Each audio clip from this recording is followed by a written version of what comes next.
Ce matin, j'aimerais vous parler, vous avez vu l'annonce qui a été envoyée sur le traumatisme. Et cette semaine, on a parlé beaucoup aux informations de traumatisme. Alors peut-être que comme j'étais en train de préparer cette prédication, j'étais attentif peut-être un peu plus que d'ordinaire, mais vous avez suivi donc la libération de ces personnes qui étaient otages dans l'actualité et de cette prise en charge qui est tout de suite mise en place pour les accueillir. Une prise en charge, bien sûr, par la Croix-Rouge, on a vu ça, mais aussi derrière tout de suite un accompagnement psychologique qui est mis en place, même avant de pouvoir rejoindre leur famille. Ils sont hospitalisés et c'est donc tout cet examen qui est mis en place parce qu'on sait que des personnes qui ne sont pas prises en charge psychologiquement, c'est compliqué aussi pour eux. Il y avait le neuropsychiatre que j'affectionne beaucoup, Boris Cyrulnik. Si vous ne le connaissez pas, je vous invite à aller voir. Il a beaucoup parlé de travailler sur la résilience, les personnes à reprendre le dessus suite à un traumatisme. Boris Cyrulnik est un homme maintenant qui est à la retraite, mais qui a été déporté dans sa jeune enfance. Il dit dans un de ses livres qu'il est né 2 fois. La première fois, c'était à sa naissance, il ne s'en souvient pas. La deuxième fois, c'est lorsque il a pu être libéré des camps de concentration. Et le plus grand souvenir, le choc qu'il avait eu, c'était dans son enfance, il avait 6 ans, d'avoir autour de lui la Gestapo, des militaires, qui étaient autour de son lit pour l'emmener dans la déportation. Et il a travaillé sur ces accompagnements suite à des traumatismes auprès des enfants. Il citait par exemple une Américaine qui a fondé sur une île, je ne sais plus laquelle, mais un accueil pour les enfants qui ont vécu des traumatismes de guerre. Et quelques années plus tard, alors que cette œuvre était bien en route, le manque de financement est apparu, elle a quitté ces enfants-là. Elle est retournée 10 ans, je crois, après, retrouver ces jeunes qui avaient grandi. Et comme le suivi n'avait pas pu se faire, eh bien 72% de ces jeunes étaient devenus des délinquants, étaient devenus, on va dire, les pires hommes dans l'horreur, parce qu'ils n'avaient pas pu avoir le suivi. D'autres, certains, 30%, avec une force, on n'est pas dotés tous pareils des mêmes ressources, ont pu s'en sortir, étaient plutôt équilibrés. Et il pointait tous ces mécanismes de traumatisme qui emmènent les personnes, lorsqu'ils ne sont pas mis à la lumière, lorsqu'ils ne sont pas traités, peuvent nous amener dans des terribles souffrances et même dans des dérives et des choix de vie qu'on n'aurait pas fait autrement. Mais parce qu'on a vécu des choses difficiles dans notre jeunesse. Alors je sais, dans le monde évangélique, on a l'habitude de dire cette phrase « toutes choses anciennes sont passées et toutes choses sont devenues... » vous l'avez entendu comme moi. C'est vrai, c'est aussi une vérité. La parole de Dieu nous le dit, que lorsque nous donnons notre vie au Seigneur, les choses anciennes sont passées et toutes choses sont devenues nouvelles. Ça n'empêche que dans notre mémoire, il peut rester des zones d'ombre. Il y a des moments, lorsqu'on vit des traumatismes, il y a des sidérations, c'est-à-dire qu'on a cette capacité à s'auto-protéger. Donc on ne se souvient pas des choses anciennes. Et les choses anciennes qui ne sont pas mises à la lumière ne peuvent pas être guéries. Heureusement, on a un Dieu qui est souverain et qui veut encore ce matin nous guérir. Alors, je voudrais vous parler d'un homme de Dieu, dans la parole de Dieu, qui est passé par des temps de traumatisme longtemps dans sa vie et qui l'a amené à des choses catastrophiques. À qui vous pensez ? J'ai posé la question dans mon bureau et j'ai eu 2 réponses. Alors, qui vous pensez ? Paul ? Paul aussi, Jacqueline ? Oui ? Quelqu'un d'autre ? Job ? Ok. Dans mon bureau, j'ai entendu parler de Moïse aussi. David, quelque part aussi. Alors, ça tombe bien, on va parler de David. Quelque part aussi. On va aller dans le psaume 51. Peut-être vous êtes surpris parce que c'est pas l'habitude.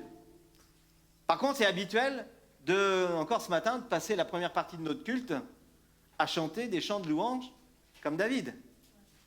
Et David était un louangeur, on va dire, professionnel. Il a loué le Seigneur Il a dit aussi, Seigneur, secours-moi, et dans ma détresse, l'Éternel est là pour me soutenir. Alléluia. Et c'est un bon exemple pour nous.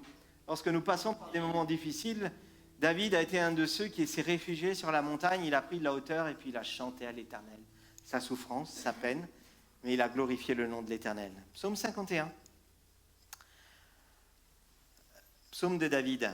Lorsque le prophète Nathan vint chez lui, 51, c'est ça? Vint chez lui après son adultère avec Bathsheba. Ô Dieu, fais-moi grâce conformément à ta bonté, conformément à ta grande compassion, efface mes transgressions. Lave-moi complètement de ma faute et purifie-moi de mon péché. Car je reconnais mes transgressions et mon péché est constamment devant moi. J'ai péché contre toi seul. J'ai fait ce qui est mal à tes yeux. C'est pourquoi tu es juste dans tes paroles, sans reproche dans ton jugement. Oui, depuis ma naissance, je suis coupable. Quand ma mère m'a conçu, j'étais déjà marqué par le péché. Mais tu veux que la vérité soit au fond du cœur. Fais-moi connaître la sagesse dans le secret de mon être. Purifie-moi avec l'hysope et je serai pur. Lave-moi et je serai plus blanc que la neige. Fais-moi entendre des chants d'allégresse et de joie, et les os que tu as brisés se réjouiront. Détourne ton regard de mes péchés, efface toutes mes fautes. Ô Dieu, crée en moi un cœur pur, renouvelle en moi un esprit bien disposé. Ne me rejette pas loin de toi, ne me retire pas ton Esprit Saint. Rends-moi la joie de ton salut, et qu'un esprit de bonne volonté me soutienne. J'enseignerai tes voies à ceux qui les transgressent, et les pécheurs reviendront à toi. Ô Dieu, Dieu de mon salut, délivre-moi du sang versé. De ma langue célébrera ta justice. Seigneur, ouvre mes lèvres, et ma bouche proclamera ta louange. Si tu avais voulu des sacrifices, je t'en aurais offert, mais tu ne prends pas plaisir aux holocaustes. Les sacrifices agréables à Dieu, c'est un esprit brisé. Ô Dieu, tu ne dédaignes pas un cœur brisé et humilié. Dans ta grâce, tu fais du bien à Sion. Construis les murs de Jérusalem. Alors tu prendras plaisir aux sacrifices de justice, aux holocaustes et aux victimes tout entières. Alors on offrira des taureaux sur ton autel. Amen. Amen. Fais-moi, ô Dieu, au verset 12, ô Dieu, crée en moi un cœur pur, renouvelle en moi un esprit bien disposé. Souvent j'ai entendu ce passage-là, mais c'est bien de le remettre dans tout son contexte. Là, David, en fait, est en train d'exprimer une catastrophe dans sa vie. Au risque de me répéter, parce que je pense que je vais le redire tout à l'heure, David se repent parce qu'il a mis les regards où il n'aurait pas dû les mettre. Il a mis la main où il n'aurait pas dû la mettre. Il a fait ce qu'il n'aurait pas dû faire. Et sa vie est une désolation, est un grand tourment. Heureusement, vous allez voir combien Dieu est bon, combien Dieu ne l'a pas laissé dans son tourment. Il l'a secouru. Et c'est pour ça que David a été animé de nombreux chants de louanges et de reconnaissance. David, dans ce texte du psaume 51, a un grand courage. Il est démasqué. Le prophète Nathan l'a démasqué. Il a eu cette révélation de ce que David avait commis. Vous savez ce qu'il a commis? Il a été couché avec une femme qui n'était pas la sienne. Une femme mariée. Et oui, je suis au courant. Pour justifier sa faute, il a été jusqu'au meurtre. Alors je suis d'accord avec vous. Vous avez cité Paul, grand meurtrier. Vous avez cité Moïse, il a tué aussi. Job a été dans la désolation terrible aussi, mais Dieu a rendu son tout ce qu'il avait perdu. C'est encore un autre cas. Vivre un cœur à cœur avec Dieu nous permet de guérir de nos traumatismes. Je vois tellement d'hommes et de femmes impactés par les traumatismes de l'enfance, des traumatismes du passé, des traumatismes des mauvais choix, mais aussi des traumatismes subis dans leur enfance. L'Éternel regarde au cœur, et c'est vers ça que David va dans cette prière qu'il fait. Il dit, oh Dieu, mais toi tu me regardes à mon cœur. Tu es bon parce que tu ne regardes pas qu'à l'apparence, à ce que j'ai pu commettre, tu vas regarder à mon cœur. Il se connaît, Dieu. Et Dieu est pareil encore aujourd'hui. Il va regarder à l'état de ton cœur. Et ce matin, j'aimerais que si tu as encore des traumatismes ou des choses qui traînent dans ta vie, tu te dises, attends, je vais être attentif parce qu'il y a une bonne nouvelle dans tout ça. Alléluia. Dieu est le Dieu des bonnes nouvelles. La Bible, sa parole, est la bonne nouvelle à transmettre. Et je te demande ce matin d'être attentif parce que tu vas rencontrer des gens qui ont des blocages dans leur vie, des traumatismes, et tu vas pouvoir leur dire, mais je sais, j'ai entendu parler de cette bonne nouvelle qui efface même tous les traumatismes.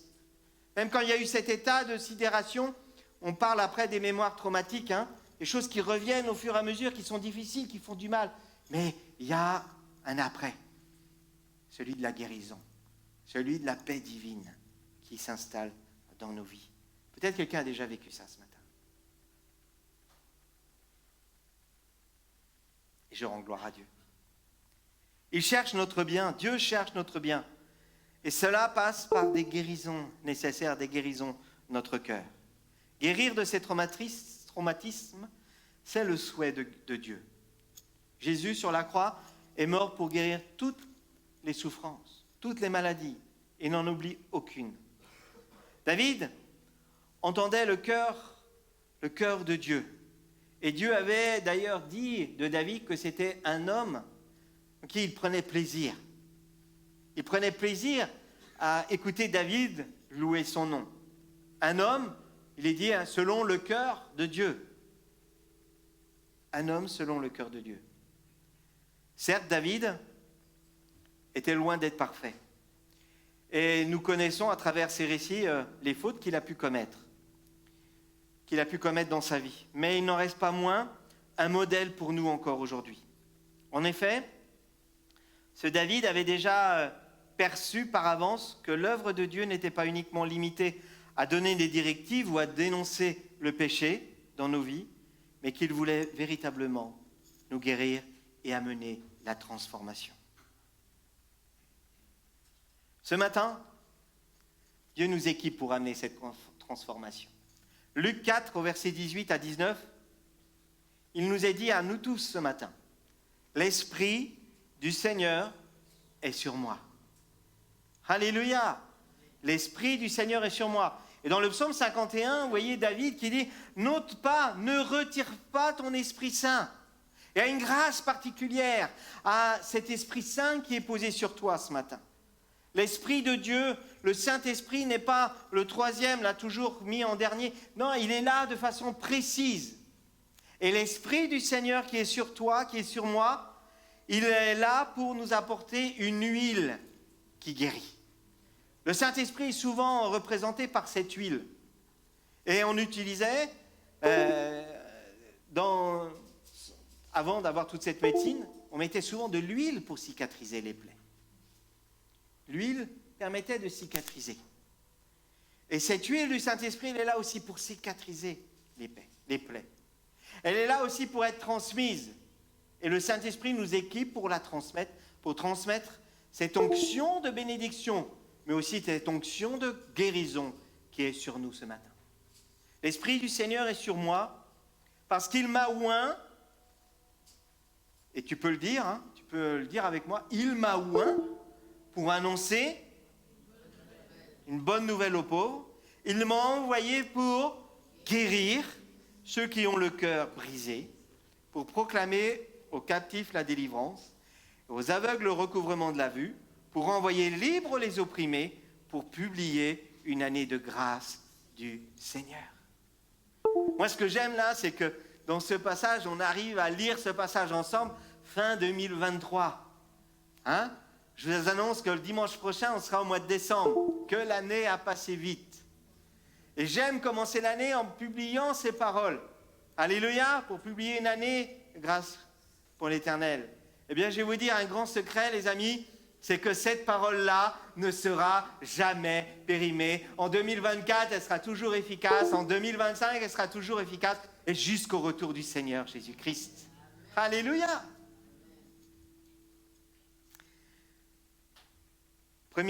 Premièrement, Dieu souhaite guérir des traumatismes. Deuxièmement, c'est une nécessité.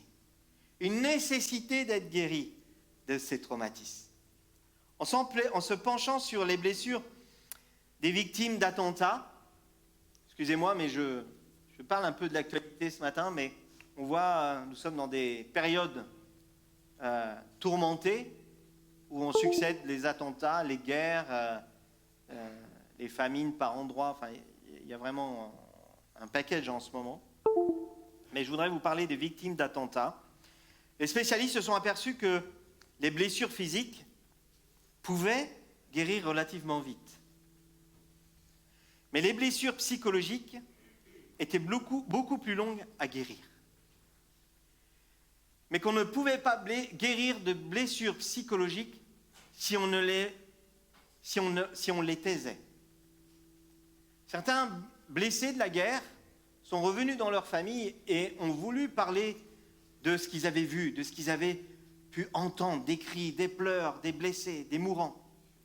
Et les familles, souvent par réaction de protection, parce que c'était trop dur à entendre, les ont fait taire et ont fait en sorte de ne pas les écouter. Dans 90% des cas, ils ont fini suicidés. Ils se sont donné la mort. Parce que ne pouvant exprimer cette souffrance, ne pouvant la libérer, ne pas mettre à la lumière, maintient la souffrance à l'intérieur. Et elle devient ingérable, elle prend toute la place, elle est envahissante. Et ce que j'aime avec le Seigneur, c'est qu'il nous dit que nous bénéficions nous-mêmes, et on l'a partagé dans les maisons vivantes à travers les Éphésiens, c'est que nous avons un équipement formidable, autant défensif qu'offensif. Éphésiens 6, vous pourrez le relire. Et qu'en premier lieu, il nous parle de cette ceinture de la vérité. Lorsque les choses nous sont révélées et mises à la vérité, à la lumière de Christ, alors la guérison se fait.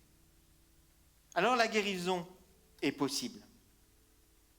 Le Saint-Esprit met en évidence cette nécessité dans notre propre vie de mettre les choses à la lumière. Et des fois, c'est compliqué, c'est difficile. On a honte. Même pour les chrétiens de longue date, on dit « Oh, mais c'est pas normal, c'est pas possible. J'ai honte. Je vais pas le dire quand même, ça fait longtemps que je marche avec le Seigneur. Et ou alors, et Dieu m'a-t-il oublié ?» Il y a aussi cette souffrance qui se rajoute. Non, Dieu veut toucher au plus profond de toi. Dans le psaume 41, au verset 4, David dit à Dieu « Je dis éternel ». Et peut-être vous faites cette prière et ce matin, je nous invite à la faire ensemble. « Aie pitié de moi ». Éternel, aie pitié de moi, de ma situation, de ma famille, de cette situation dans mon travail, de mes enfants, de mon couple. 3 petits points. Aie pitié de moi. Guéris mon âme, car j'ai péché contre toi. Nous découvrons ici un autre aspect du péché. Quand il y a des souffrances dues au passé, cela peut entraîner aussi la personne vers des péchés.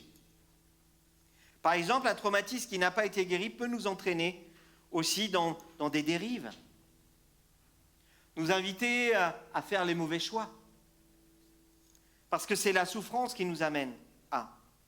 Ou parce que aussi nous avons été mal étayés dans notre vie. Et le Seigneur veut venir remettre les choses en ordre dans notre vie. Il y a certaines personnes, du coup, qui, faute d'être guéries, se sont endurcies. Ont le cœur sec, ont le cœur dur. voire même devenir méchante, agressif, être violente. Peut-être aussi s'être plongée dans certaines dépendances, comme l'alcool ou autre, parce que ça fait un peu antidépresseur. Ou alors activer la colère, ou la jalousie, ou aussi la dépression de soi. Le troisième point, c'est que le Seigneur veut guérir son âme. Il guérit les profondeurs de notre âme. Guéris mon âme, c'est un appel à Dieu que nous pouvons formuler. Guéris mon âme. Notre psychique a la faculté d'oublier certaines souffrances. C'est ce que je l'ai dit tout à l'heure, par protection. Tel est un moyen d'auto-sauvegarde.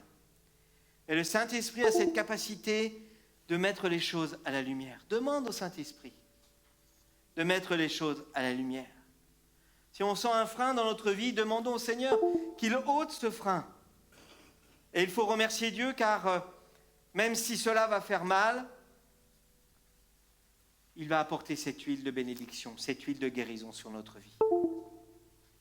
Au psaume 51, David fut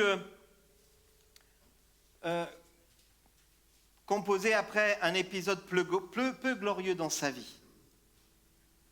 Il dit, voilà, j'ai commis un adultère.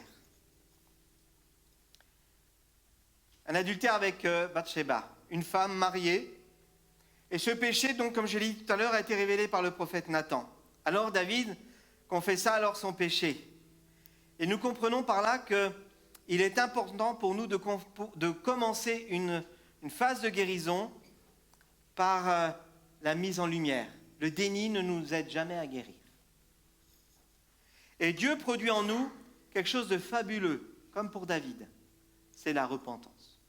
Le besoin de venir avec repentance. Pas avec culpabilité, mais avec repentance. La culpabilité est un joug trop lourd à porter. La repentance nous libère. La repentance nous amène au pied de Jésus, au pied de la croix, où toute condamnation a été brisée en Jésus-Christ. Voyons les traumatismes de David. David évoque dans ce psaume sa propre souffrance intérieure. Et nous comprenons que cet état, notamment au verset 7, « Voici, je suis né dans l'iniquité. Ma mère m'avait conçu dans le péché. » Alors j'ai cherché un peu, j'ai dit, mais de quoi il parle? Ces versets expliquent que David était un enfant né d'un adultère. Sa maman avait été voir un autre homme. Ce qui nous permet alors de mieux comprendre pourquoi son propre père, le délaissait. Que ses frères lui disaient, mais toi, t'as été conçu. Il était critiqué, raillé tout le temps par ses frères. Alors non seulement il savait que sur lui, c'était un enfant adultérin, mais tous les jours, on était là pour lui le rappeler. Lourd à porter. Moi, dans ces cas-là, j'aurais envie de me mettre dans un trou. Pas vous? Et il a vécu avec cette souffrance. Ainsi, ce rejet a produit en lui ce péché d'aller voir Bathsheba, de mettre la main où il ne fallait pas. C'est vraiment moi qui le dis, et c'est lui qui le dit dans le psaume 51. En tant que roi, donc David avait le droit à plusieurs femmes. Les rois, à cette époque-là, avaient droit à plusieurs femmes. Moi, je lui dis bravo, parce que déjà avec une, c'est pas mal.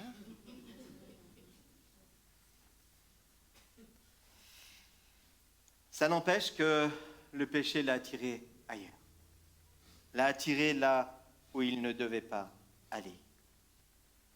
Le péché et là, on peut réfléchir aux condamnations qu'on peut avoir aussi de génération en génération. Nous avons besoin de mettre à la lumière et de venir avec repentance. La repentance nous libère de toute condamnation. Et ce péché l'a amené donc à pécher de façon évidente avec cette femme et encore plus à tuer même le mari de cette femme pour essayer de cacher sa misère. Des actes complètement inconsidérés. Le péché, lorsqu'il est là à nous mener, lorsque le diable s'empare aussi de nos pensées, de notre cœur, lorsqu'on laisse cette place au péché, nous emmène à des œuvres mortifères. Le psaume 116, au verset 1, montre l'état dans lequel il se trouvait et combien Dieu l'a aidé. Il dit au verset 1, « J'aime l'Éternel car il entend ma voix. » Alléluia. Ce matin, je voudrais te dire que je ne suis pas là juste pour mettre en évidence que le péché amène des traumatismes, que des traumatismes non traités peuvent amener aussi au péché. Mais le projet de Dieu, c'est de se saisir de ce traumatisme pour l'amener à la lumière et pouvoir le guérir. Qu'il y a un après. Il y a une suite à cela. Il y a une histoire qui s'écrit avec l'Éternel. Il n'y a pas une fin de l'histoire où on se dit ah, c'est comme ça, puis c'est tout. Non, il y a une suite à cette histoire avec l'Éternel. Il a des projets de paix et non de malheur afin de te donner un avenir et de l'espérance. Jérémie 29, 11. Vous savez ô combien j'aime ce passage. Et David pourra dire « J'aime l'Éternel car il entend ma voix et mes supplications. » Ça c'est pour toi, toi qui dis au Seigneur « Mais est-ce que tu es là? Est-ce que tu m'entends? Ça fait tant d'années que je souffre, ça fait tant d'années que mon enfant souffre. » Ce que je vous dis c'est du vécu. Mais mon espérance est dans l'Éternel. Je connais mon Dieu. Je sais qu'il entend ma voix et je sais qu'il va répondre. Gardons la foi. J'aime l'Éternel, car il entend ma voix, mes supplications, car il a penché son oreille vers moi, et je l'invoquerai toute ma vie. Les liens de la mort m'avaient environné, et les angoisses du sépulcre m'avaient saisi. J'étais en proie à la détresse, à la douleur, mais j'invoquais le nom de l'Éternel. Ô Éternel, sauve mon âme. Alléluia. L'Éternel est miséricordieux et juste. Notre Dieu est plein de compassion. L'Éternel garde les simples. J'étais malheureux. Peut-être tu es malheureux ce matin. J'ai été malheureux. Et il m'a sauvé. Alors les chrétiens ils devraient être déchaînés. Je ne sais pas moi, avec des nouvelles pareilles, il n'y a pas que moi qui l'ai vécu ça. Et il m'a sauvé. Ceux qui sont en attente d'une réponse devraient être déchaînés. Dire mais c'est ça, c'est ce programme-là, c'est ça que j'attends, c'est ça que je veux vivre, c'est ça que le Dieu des dieux m'a promis. Alléluia. Je veux te dire quelque chose ce matin. C'est que l'ennemi de nos âmes veut te faire croire le contraire. Il veut te faire croire que toi, tu n'es pas justifié pour entrer dans ce programme. C'est un mensonge. Car l'Éternel, je vais revenir un petit peu avant, j'étais malheureux et il m'a sauvé. Mon âme, retourne à ton repos, car l'Éternel t'a fait du bien. Oui, tu as délivré mon âme de la mort, mes yeux des larmes, mes pieds de la chute. Je marche devant l'Éternel sur la terre des vivants. Alléluia. Que c'est un message glorieux. Que c'est un message rempli d'espérance. Je voudrais terminer ce matin en vous disant que l'Église est un lieu de guérison. Alléluia. Nous avons lu tout à l'heure dans Luc 4 que l'Esprit du Seigneur, vous pouvez lire Isaïe 61 aussi, l'Esprit du Seigneur est sur moi. Alléluia, le prophète Isaïe a annoncé ces paroles de vérité, reprises dans Luc. L'Esprit du Seigneur est sur moi. Nous qui sommes assemblés en son nom, l'Esprit du Seigneur est sur nous. La première chose qu'il veut faire, c'est mettre cette huile de guérison sur toi ce matin. cette huile de guérison sur son peuple, afin qu'elle puisse la transmettre avec foi, avec vérité, avec puissance de l'esprit de vie, de l'esprit de Dieu. L'esprit que Dieu met sur son Église est un esprit de vie, un esprit de puissance, un esprit de résurrection. Une Église qui vit dans cette génération est une Église qui s'occupe des malheureux, qui sait s'arrêter en disant « Écoute, j'entends ta peine, et je vais te dire une chose. Le Seigneur m'a guéri, le Seigneur guérit, et le Seigneur va encore guérir. Alléluia! J'ai la foi. J'ai la foi que quand je vais prier pour toi, lorsque je vais poser ma main sur toi, tu vas être guéri. Alléluia! Mais on apprend à amener ces personnes à Jésus-Christ. On apprend à ces personnes à non pas dépendre d'un ministère ou d'une personne, mais dépendre de Christ, qui est mon libérateur. Et celui qui combat pour moi, celui qui me donne la victoire totale. L'Église, j'avais écrit en premier lieu, doit être une hôtellerie, comme dans la parabole du bon samaritain. Mais il y a quelques années, je me suis souvenu que j'avais dit que l'Église doit être une aubergerie. C'est un mot inventé. Mais à la fois une auberge, mais aussi une bergerie, où on prend soin, où il fait bon se retrouver, où il fait bon être ensemble. Alors oui, on va tous sentir le mouton, mais au moins on va être bien ensemble. Alléluia, vous savez pourquoi? Parce que le bon berger prend soin des brebis. Alléluia, on a besoin d'être ensemble. Et c'est pour ça que je vous encourage aussi à prendre soin les uns des autres, à prendre soin de l'Église. Ne parle pas en mal de l'Église. Et lorsque tu entends parler en mal de l'Église, tu dis excuse-moi, mais j'ai autre chose à faire. L'Église est trop précieuse pour qu'on en parle en mal. L'Église est là pour prendre soin des plus faibles, pour prendre soin des plus démunis. Vous connaissez aussi ce que j'ai sur mon cœur par rapport à la violence intrafamiliale. Quand j'entends, et cette semaine c'était la journée sur la violence intrafamiliale, quand on entend dans notre pays plus 15% encore en 2023 par rapport à 2022. Prions, prions, accueillons, bénissons. L'Église n'est pas un club privé. Et merci d'avoir répondu au questionnaire qu'on a, ou à la discussion qu'on a eue en portant cette volonté d'être l'Église qui est tournée vers l'extérieur, qui annonce la bonne nouvelle. L'Église n'est pas un club privé, mais un espoir pour le monde.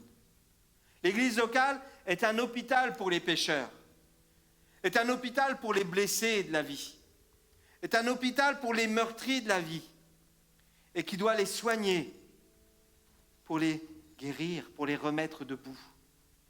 Sinon, elle devient un musée pour les saints. Pour conclure, il y a un chemin de guérison.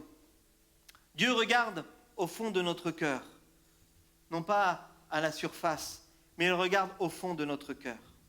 Le psaume 51, au verset 6, le rappelle. C'est contre toi. David dit, il recentre ce qu'il a fait de mal. Il dit, c'est contre toi seul que j'ai mal agi. J'aurais pas dû faire ça, je te connais, je sais qui tu es. Et tu m'avais dit, et la parole de Dieu nous dit ce que nous devons faire. Amen. C'est un guide formidable. Si tu ne sais pas choisir, si tu ne sais pas comment éduquer tes enfants, si tu ne sais pas comment prendre soin des tiens, quand tu ne sais pas comment réagir à ton travail, lis la parole de Dieu, il y a tout dedans. C'est mieux qu'un dictionnaire. C'est mieux que n'importe quel des livres. Il y a tout dedans. C'est contre toi seul que j'ai mal agi.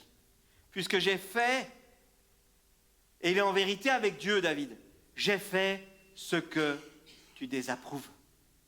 J'ai fait ce que tu n'aimes pas. Ainsi, tu as raison quand tu prononces ta sentence. Tu es irréprochable quand tu rends ton jugement. Dieu connaît les moindres recoins de notre cœur. Et c'est là qu'il doit prendre toute la place, dans tous les recoins de notre cœur. David l'a permis, il a permis à Dieu d'entrer dans tous les endroits de son cœur. Il a ouvert la porte, il s'est mis à nu devant Dieu. Il n'est pas resté dans le déni. Sur le coup, il a mal réagi, il a fauté avec cette femme. Et puis, pour essayer de se défendre, et puis en tout cas que son mari ne vienne pas lui casser les oreilles, il l'a tué. Avec un homme, ça, tu peux le faire. Avec Dieu, ça, c'est pas possible. Tu ne peux pas tuer Dieu. Donc, il s'est mis à genoux. Il s'est humilié devant Dieu. Et il a pu ainsi rentrer dans la guérison de ses propres traumatismes. Dieu est un Dieu qui guérit. Dieu est un Dieu bon. Un Dieu aussi qui regarde au cœur. Il connaît tes péchés, il connaît tes souffrances. Mais nous lisons aussi dans la parole de Dieu qu'il est juste et bon pour nous pardonner. Il y a une grande joie dans le ciel pour celui qui se repent, nous dit la parole de Dieu. Alléluia! Nous n'avons pas un Dieu de la condamnation, nous avons un Dieu de la résurrection. Peut-être à cause de tes mauvais choix, tu as l'impression que tu es mort, que tu es sec, que tu es sans vie. Viens au Seigneur. Il est juste et bon pour te pardonner, pour te libérer, pour te guérir, pour que le jugement peut-être qui est sur ta vie, pour la condamnation peut-être que tu as nourrie en disant, voilà, je ne suis pas digne.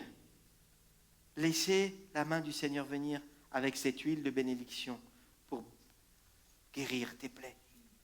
Beaucoup de personnes ont vécu des traumatismes et écrivent des livres. Mais David l'a fait lui aussi en écrivant des psaumes. Alléluia. Combien de chants sont inspirés des psaumes?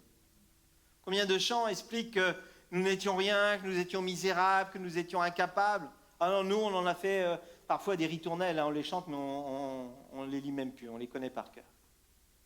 Mais David a été un bon exemple pour dire, oh là là, pauvre que je suis. J'ai fait des mauvais choix, mais l'Éternel m'a secouru. La reconnaissance à Dieu était incroyable. Il n'est pas resté dans la culpabilité, il n'est pas resté dans son désarroi. Il a déchargé tout à Dieu et puis il a pu voir la main de Dieu se poser sur lui. Et il a dit, mon âme bénit l'Éternel. Alléluia. Et dans la louange, les chrétiens que nous sommes, ceux qui ont découvert le Christ, on devrait arriver au culte en disant, ah là là là là, mon âme bénit l'Éternel. Alléluia. Si toi tu ne sais pas encore, bah Dieu il sait pourquoi. Parce qu'il t'a sauvé. Nous avons le droit d'exprimer notre désespoir, comme David l'a fait à Dieu. Faisons-le, mais laissons cette huile de joie couler en nous, cette huile de cicatrisation couler dans nos vies. Dans la repentance, il n'y a pas de place à la culpabilité. Il y a de la place à la liberté. La liberté des enfants de Dieu, qui goûtent à cette liberté parce que Jésus-Christ a tout accompli. Les chaînes sont tombées. Les condamnations du passé sont tombées. Les malédictions du passé sont tombées. Et quand il y a encore du combat, c'est bon de s'abandonner dans le repos de Dieu parce que c'est lui qui combat pour toi. Alléluia. Combien d'entre nous encore ont besoin d'être bien debout sur nos jambes, ancrés sur ces vérités bibliques, afin de pouvoir résister au vent mauvais. Notre souhait est d'avoir une vie qui se termine comme le roi David. Mon souhait ce matin, c'est que vous puissiez vivre la fin de votre vie comme David a vécu la fin de sa vie. Il nous est dit dans le psaume 37 au verset 25, il dit « J'ai été jeune. » Peux-tu dire moi aussi? « J'ai vieilli. » Moi je suis jeune encore.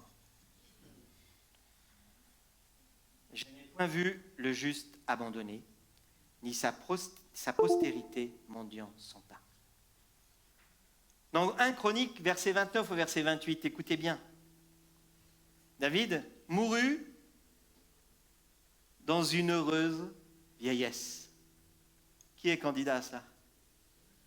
À mourir dans une heureuse vieillesse. Alléluia. Le beau programme déjà, hein, on l'a entendu il y a peu de temps, c'est qu'on pouvait rajeunir comme l'aigle. Mais en plus, il y a à être heureux dans sa vieillesse. et mourir dans une heureuse vieillesse. Alléluia. Je vous encourage les jeunes. Peu importe l'âge que vous avez, écoutez un vieux aux cheveux blancs qui ne se sent pas vieux. Faites les bons choix. Faites les bons choix dès le départ. Les enfants, vous savez que Dieu vous aime. Et vous savez ce qui fait plaisir à Dieu. Hein? Ça commence par quoi? Enfants, obéissez à vos... Ah, vous le savez? Vous l'avez entendu ça? Même quand ils sont plus grands. Obéissez à vos parents. Obéissez à votre maman. Obéissez à votre papa. Hein? C'est marqué dans la Bible. Pourquoi? Parce que ça va avoir une incidence aussi sur ta vieillesse. Tu vas pouvoir vivre heureux et le cœur en paix. Écoute quelqu'un qui n'a pas toujours obéi à ses parents. Et qui après a dû demander pardon à ses parents, qui demande encore pardon à ses parents. J'ai pardonné ou quoi? Oui, ils disent oui. Il mourut dans une heureuse vieillesse. On va en plus loin encore. Rassasié de jours. Alléluia. Il est mort en disant, ma vie était pleine, impeccable, je peux partir. J'ai pas les regrets, non, c'était plein. C'est bon, je peux partir. De richesse et de gloire. Alléluia. Oui, j'ai fauté, j'ai eu des erreurs dans ma vie, j'ai porté ça sur ma vie, ce qui m'a amené à faire des mauvais choix, mais je ne me suis pas arrêté là. Je ne suis pas resté, j'ai vécu ça, j'ai un foutu caractère, c'est comme ça, puis c'est tout. Non, il s'est humilié devant l'Éternel. Et l'Éternel a guéri sa vie. Alléluia. Et Salomon, son fils, régna à sa place. Alléluia. Il a pu donner et transmettre même aux générations suivantes. Et les choses ont été différentes. Alors je voudrais encore te dire ce matin que la repentance efface la culpabilité. Que la repentance, la mise à la lumière, peut-être tu dis oui, je vais me repentir, mais j'ai rien fait de mal. Non, mais mets en lumière et le Seigneur va guérir. Apporte au Seigneur ta souffrance. Comme David, n'aie pas honte d'amener ta souffrance à l'Éternel. Remets-toi devant l'Éternel. Fais le bon choix, comme David. Il a pu dire, oui, ta sentence, elle est juste, Seigneur, je suis prêt. Bah, tu ne veux pas de sacrifice? Bah, me voilà tout entier. Fais-le ce matin aussi avec le Seigneur. Mets-toi tout entier devant lui. Et il va guérir. Amen.